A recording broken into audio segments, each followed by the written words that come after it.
Hello বন্ধুরা, তো আমি চলে এলাম তোমাদের সাথে কয়েকটি প্রশ্নের অ্যান্সার দিতে। তোমরা অনেক দিন ধরে আমাকে জিজ্ঞেস করছো, দিদিভাই তোমার বাড়ি কোথায়, তুমি শহরে থাকো না গ্রামে থাকো, তুমি স্কুলে পড়ো না কলেজে পড়ো, তো তোমার বয়স কত।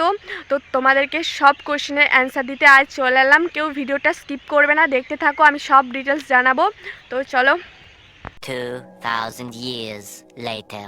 তো হ্যালো বন্ধুরা, welcome back to my channel. তোমরা কেমন আছো? আশা করি সবাই ভালো আছো, আমিও খুব ভালো আছি। তো তোমরা কেমন আছো জানাবে, আর তোমরা কোথা থেকে ব্লগটা দেখছো সেটাও কমেন্ট করে জানাবে।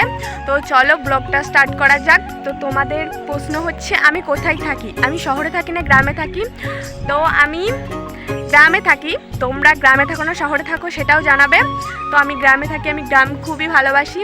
তো আমার বয়স কত? আমার বয়স 19 বছর বয়স। তো আরেকটা প্রশ্ন হচ্ছে, তোমরা সবাই জিজ্ঞেস করছো আমার বাড়ি কোথায়।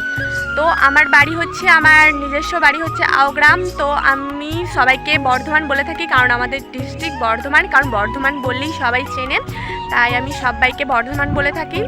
তো বন্ধুরা, তোমাদের আরেকটা প্রশ্ন হচ্ছে যে আমি স্কুলে পড়ি না কলেজে পড়ি। তো তোমাদের দেখে কি মনে হয় আমি স্কুলে পড়ি? না, আমি কলেজে পড়ি, আমি কলেজে 3rd ইয়ার চলছে। তো তোমাদের আর কোনো কোশ্চেন থাকলে আমাকে এই ভিডিওটাতে আমাকে কমেন্ট করবে, আমি তোমাদেরকে পরে একটা নেক্সট ভিডিওতে তোমাদেরকে কমেন্টে রিপ্লাই দেওয়ার চেষ্টা করব। তো ভিডিওটা ভালো লাগলে লাইক কমেন্ট শেয়ার করো, আর পেজটিকে ফলো বা সাবস্ক্রাইব করে দিও। তো চলো, টাটা।